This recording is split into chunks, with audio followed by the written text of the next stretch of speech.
Good morning, my dear students. Today, in history, we will start a new chapter, that is Rise of Nationalism in Europe. Now, children, let me give you the brief introduction of this chapter, or what we are going to study in this chapter. Children, I am going to explain you the meaning of nationalism and how nationalism evolved in the mankind's history. Children, this will start with the French Revolution and how the nationalism spread to the other parts of Europe and later on paved the way for the development of modern democratic nation across the world. Children, through this chapter, we will understand the diverse process through which the nation state and the nationalism came into being in 19th century in Europe. The topics which we are going to study in this chapter are the French Revolution and the idea of the nation, the making of nationalism in Europe, the age of revolution from 1830 to 48, the making of Germany, Italy and UK, visualizing the nation, and nationalism and imperialism. Children, as we will be studying the rise of nationalism in Europe, let's see first what is the meaning of nationalism. Children, nationalism is a feeling of belonging and loyalty that causes people to think of themselves as a nation. During 19th and 20th century, nationalism was a powerful force that could create one nation from many separate countries, for example, Italy and Germany, and can break one nation up to many countries, for example, Austria-Hungary and Turkey. The words nation and nationality are derived from the Latin word natus, which means a race. Devotion, love, and patriotic feeling for one's own nation is called nationalism.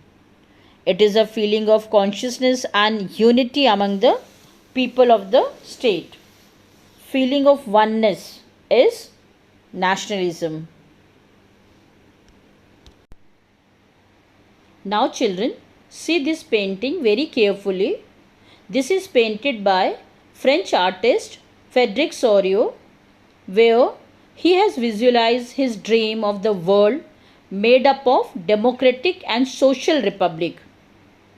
He had tried to show the world are grouped together as a distinct nation and defined through their flags and national costumes.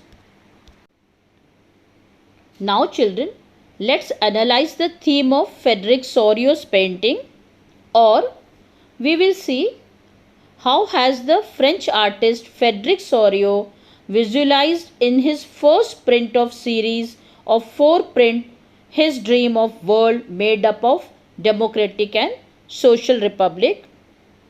Children, in 1848, Frédéric Soriot, the French artist, prepared a series of 4 prints visualizing his dream of world made up of democratic and social republic. The first print of the series shows the people of Europe and America, men and women of all ages and the social class, marching in a long train and offering homage to the Statue of Liberty as they pass by it. A female figure was shown with the torch of enlightenment in one hand and the Charter of Right of Man in the other hand. On the earth, in the foreground of the image, lie the shattered remains of symbols of absolutist institutions. In the Soriot's utopian vision, the people of the world are grouped as distinct nations, identified through their flags and the national costumes. From the heaven above, Christ, saints, and angels gaze upon the scene. They have been used by the artist to symbolize fraternity among the nations of the world.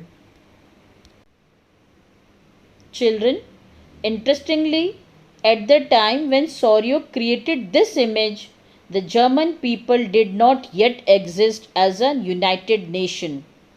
The flag they carry is an expression of liberal hopes of 1848 to unify the numerous German-speaking principalities into a nation-state under a democratic constitution. Children, during the 19th century, nationalism emerged as a force which brought about sweeping change in the political and the mental world of Europe. The end results of these changes was the emergence of nation state in place of multinational dynastic empires of Europe. Now children, what is the meaning of nation state?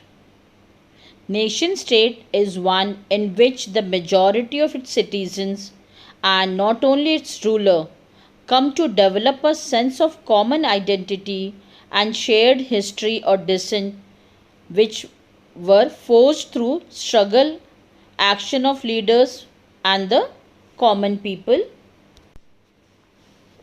Now children, let's see the difference between nation state and modern state. Nation states emerged after overthrowing monarchy and dynasty rule in Europe, while modern states have been developing since then. Modern states are ruled by the centralized power and authority. In a nation state, citizens come to develop a common identity based on shared language, tradition, and customs. In modern states, people speak different languages, following various traditions and culture and live together. Nation states have now developed as a modern states. Now, let's start the chapter with French Revolution and the idea of nation. Children, during 19th century, nationalism emerged as a force which led to the emergence of nation states in place of multinational dynastic empires of Europe. The French Revolution of 1789 paved the way for the modern nation states. French Revolution questioned the old monarchical orders and encouraged the development of popular nationalism. Children, the first clear expression of nationalism came with the French Revolution in 1789. France, as you know, was a full-fledged territorial state in 1789 under an absolute monarch. The political and the constitutional changes that came in the wake of French Revolution led to the transfer of sovereignty from the monarchy to a body of French citizens. The revolution proclaimed that it was the people who would henceforth constitute the nation and shape its destiny. Now children, let's see the measures introduced by French revolutionaries to create a sense of collective identity amongst the French people. Now, the first one is the idea of fatherland, that is la patrie, and the citizen, that is les citoyens, laid emphasis on the notion of united community enjoying equal rights under a constitution. Second one, a new French flag of tricolor was chosen to replace the former French monarch. Then the States General was elected by the body of active citizens and renamed the National Assembly. Next, new hymns were composed, oaths taken and martyrs commemorated, all in the name of the nation. A centralized administrative system was put in place and it formulated uniform laws for all the citizens within the territory. Then internal custom duties and dues were abolished and a uniform system of weight and measures were adopted. Regional dialects were discouraged and French as it was spoken and written in Paris became the common language of the nation. Children, revolutionaries further declared that it was the mission and the destiny of French nation to liberate the people of Europe from despotism. In other words, to help the people of Europe to become nations. When the news of events in France reached the different cities of Europe, students and the other members of educated middle class began setting up Jacobin clubs. Their activities and campaigns prepared the way for the French armies which moved into Holland, Belgium, Switzerland and much of Italy in 1790s. With the outbreak of Revolutionary War, the French armies began to carry the idea of nationalism abroad. Now, the role of Napoleon in French Revolution. Children, he was a great French general who won many battles for the revolutionary France. During his period, most of the European nations were under the control of monarchical form of government. If any territory came under his control, he introduced many reforms already he had introduced in France. He destroyed the democracy in France. However, in the administrative field, he introduced many revolutionary principles.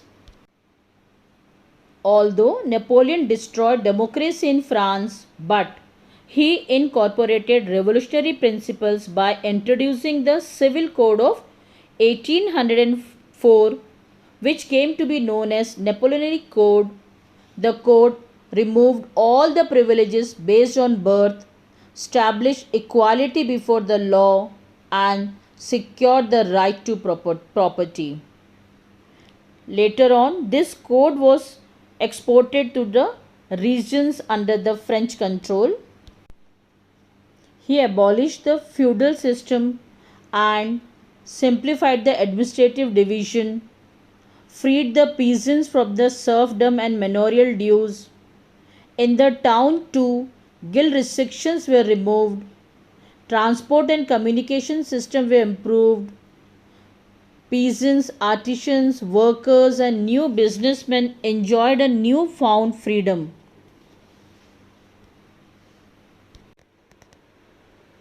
Businessmen and small-scale producers of goods in particular began to realize that uniform laws, standardized weight and measures, and a common national currency would facilitate the movement and exchange of goods and capital from one region to another.